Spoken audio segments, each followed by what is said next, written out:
When I was a kid, something happened that still gives me chills. I didn't know it then, but what I saw has a name. The Hatman. I didn't see him in a dream or during sleep paralysis. This wasn't late at night in a dark room. It happened in broad daylight. And it didn't feel like a random shadow or trick of the light. He manifested inside a turned-off TV, watching me in silence before disappearing into the wall. But let me start from the beginning. When I was younger, my family lived in Pawley's Island, South Carolina. It's a quiet, eerie little place known for its haunted history. The apartment complex where we lived was reportedly built on top of an old slave plantation, a place soaked in tragedy and loss. At first, it seemed like a normal place to live, but over time, strange patterns started to emerge. Everyone who lived there experienced bad luck after a set number of years, about 7 years to be exact. It wasn't just one family, it was every family. If a couple moved in newly married, they almost always divorced after 7 years. It didn't matter how strong their relationship seemed at first, something always went wrong. In my family's case, it was infidelity. My father cheated on my mother. After about 7 years, my parents' marriage fell apart, and we left South Carolina behind, moving to Connecticut to start over.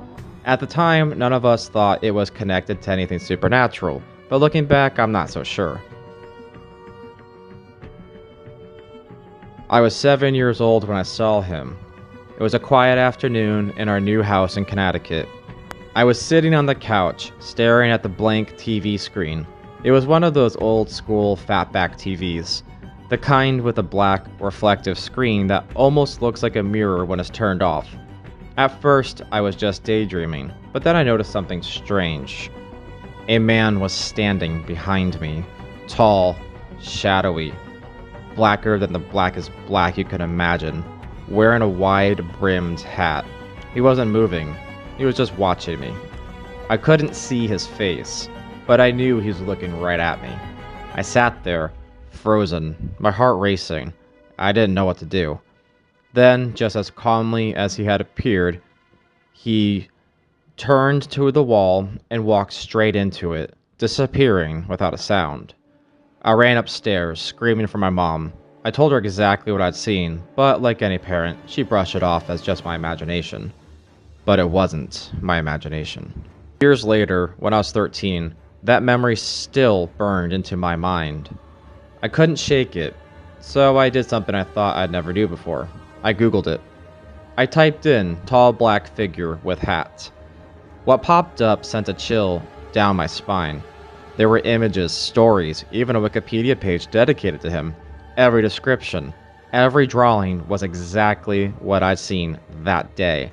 That same shadowy figure, the same hat, the same eerie, silent presence.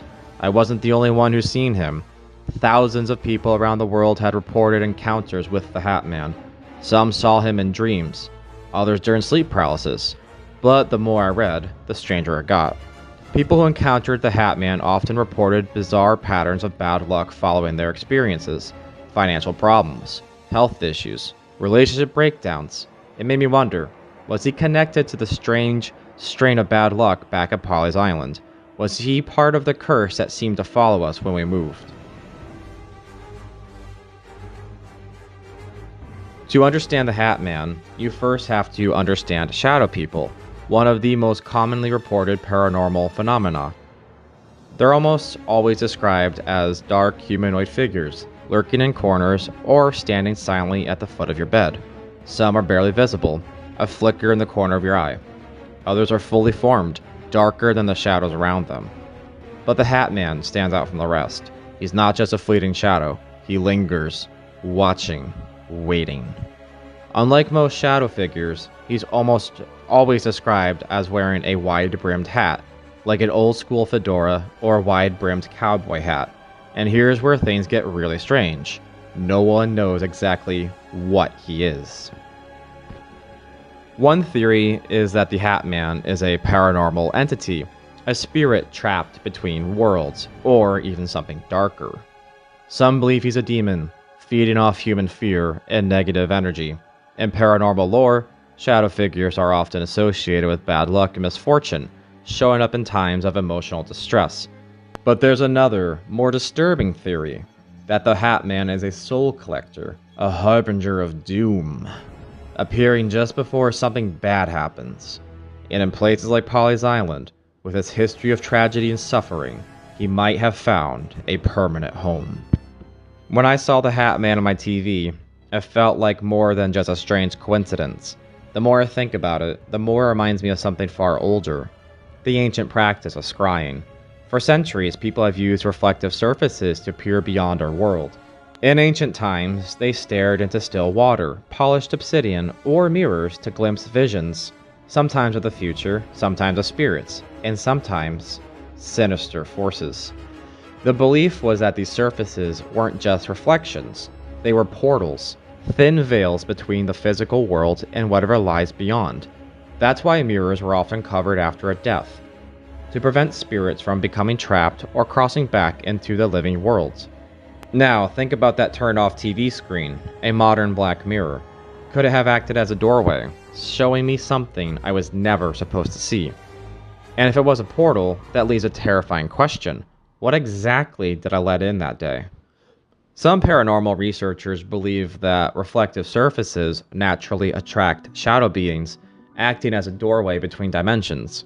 This isn't just folklore. There are countless modern stories of people seeing strange figures in mirrors, windows, or black screens.